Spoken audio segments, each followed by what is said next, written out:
أعوذ بالله من الشيطان الرجيم.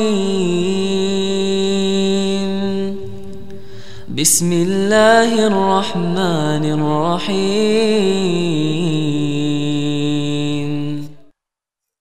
السلام عليكم ورحمة الله وبركاته. Alhamdulillah, innal hamdulillah nahmaduhu wa nasta'inuhu wa nastaghfiruh wa na'udzu billahi min sururi anfusina wa min sayyiati a'malina. May yahdihillahu fala mudilla lahu wa may yudlilhu fala hadiyalah. Asyhadu an la ilaha illallah wahdahu la syarika lah wa asyhadu anna Muhammadan abduhu wa rasuluh, amma ba'd. Alhamdulillah, segala puji marilah kita panjatkan kehadirat Allah Subhanahu wa taala yang telah memberikan nikmatnya kepada kita semua sehingga pada subuh hari ini kita masih diperkenankan untuk melaksanakan sholat subuh berjamaah di Masjid Ar-Rahman ini.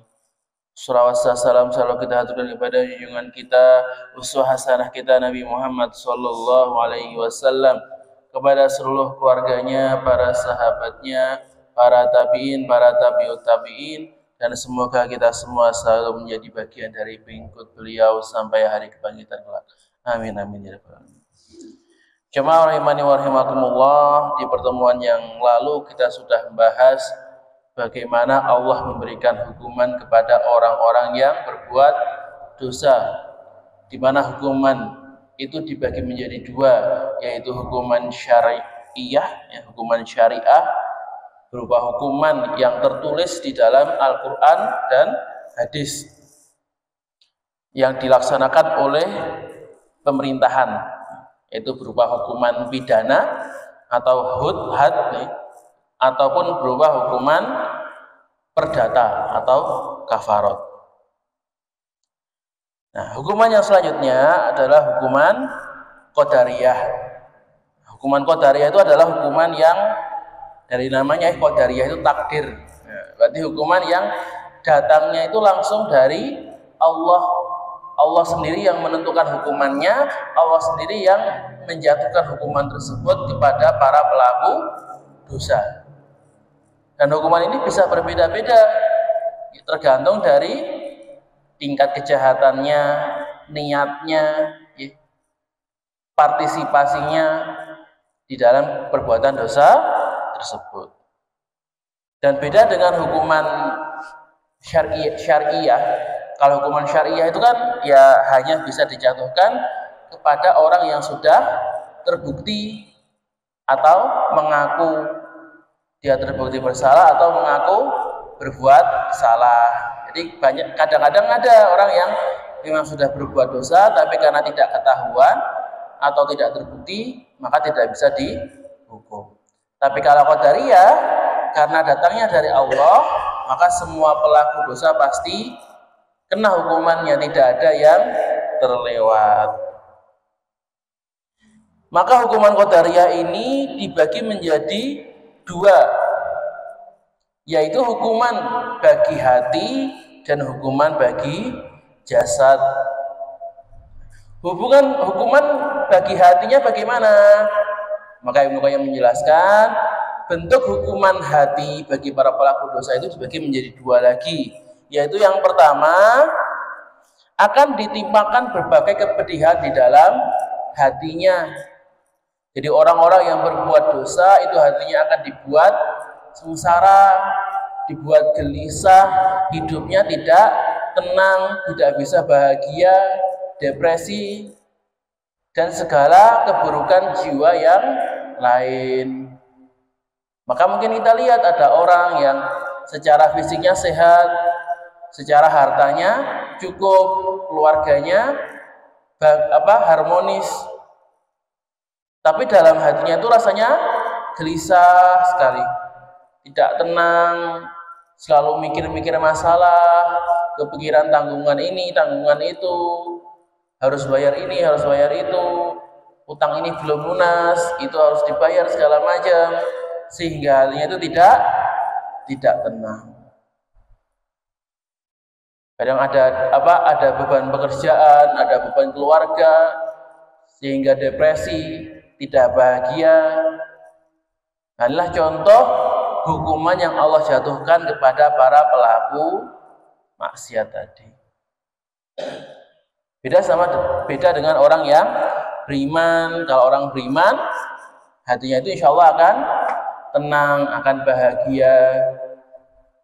Karena apa? Karena menerima semua yang Allah berikan. Ketika kita itu menerima dengan apa yang kita alami, baik itu kejadian yang baik ataupun kejadian yang buruk, maka insya Allah hati kita itu akan tenang. Rasa gelisah itu ketika muncul dari pikiran yang terlalu panjang. Jadi ada masalah itu terlalu dipikir sampai kemana-mana, masuk ke alam mimpi segala macam. Itulah yang menyebabkan hati kita itu menjadi gelisah. Kemudian yang kedua, hukuman bagi hati yang kedua setelah diberikan kepedihan, kesedihan, kegelisahan di dalam hati, maka Allah menjadikan hati itu putus dari unsur-unsur yang membuat hati itu tetap sehat, sehingga hati itu menjadi sakit, hati itu bahkan menjadi mati. Maka hati itu kalau diibaratkan seperti sebuah lampu yang terang benderang, itu hati yang sehat. Ketika lampu itu terang, maka menyinari jiwa kita, menjadikan kita itu beramal soleh. Dan dosa maksiat itu seperti debu dan kotoran yang menutupi hati tersebut. Semakin banyak kotorannya, maka akan semakin redup lampu hatinya. Semakin menumpuk, sampai akhirnya itu hatinya menjadi keras, ya, kotorannya itu menjadi keras, menjadi kerak yang susah untuk dibersihkan, sehingga tidak ada cahaya yang keluar lagi. Itulah contoh hati yang sudah mati. Maka hati yang rusak ini nanti akan menjadi penyebab, ya, menjadi pendorong keburukan di dalam jasad kita. Seperti sabda Rasulullah SAW, ala wa inna fil jasadi mudghah. Di dalam jasad itu ada satu daging. Idza saluhat saluhal jasadu kulluh. Ketika hati itu sehat, maka jasadnya juga menjadi sehat. Wa idza fasadat fasadal jasadu kulluh. Akan tetapi ketika hati itu sakit, hati itu rusak, maka jasadnya juga menjadi rusak. Ala wahya al-qalbu. Maka daging itu adalah namanya hati. Maka kerusakan jasad ini, hukuman yang menimpa di dalam jasad kita itu oleh Ibnu Qayyim dibagi menjadi dua, yaitu hukuman di dunia maupun hukuman di akhirat. Hukuman di dunia, ya, misalnya kita kena musibah, kehilangan harta kita, kehilangan rumah kita, mobil kita, kehilangan kesehatan kita, kehilangan waktu luang kita. Itulah contoh-contoh hukuman yang menimpa kita di dunia. Baik hukuman itu datang secara pribadi, hanya menimpa diri kita sendiri, atau hukuman yang sifatnya kolektif menimpa seluruh kaum.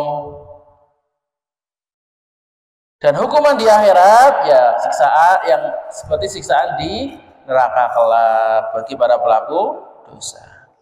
Maka dahsyatnya hukuman dan lamanya waktu hukuman itu tergantung dari berat dan ringannya tingkat kerusakan yang ditimbulkan.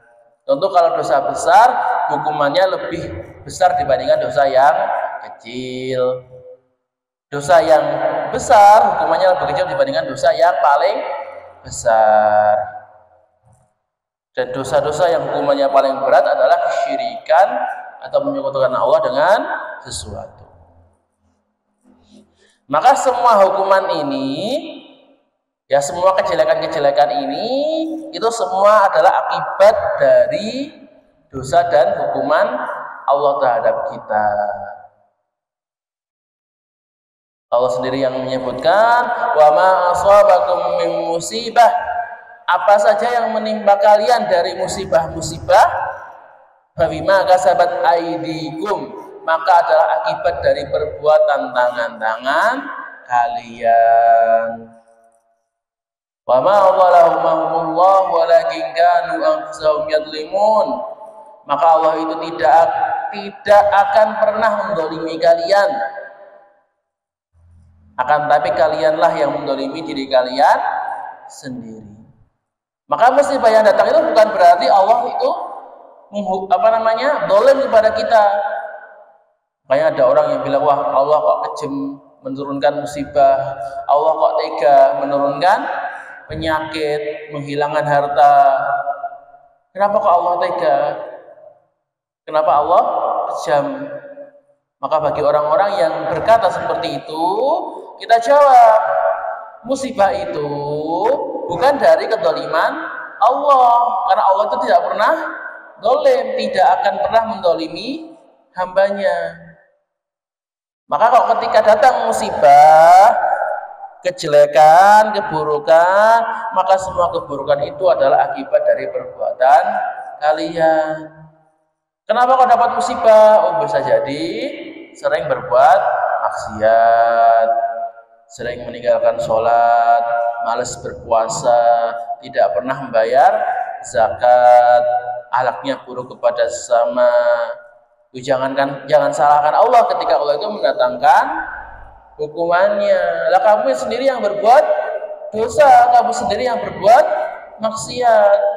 Emang kamu mengira bahwa kok maksiat itu bebas-bebas saja? Emang kamu mengira bahwa maksiat itu tidak akan pernah dihukum? Ya jangan salah sangka. Semua yang Allah turunkan itu adalah akibat dari perbuatan kalian sendiri. Maka kemudian Rasulullah SAW mengajarkan kepada kita untuk berlindung dari hukuman qadariyah ini.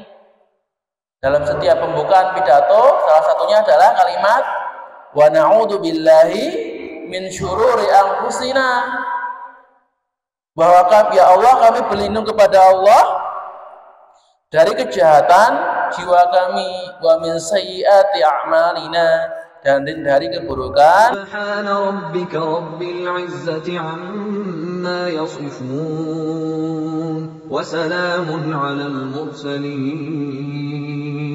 walhamdulillahi rabbil alamin. Shadaqallahul azim.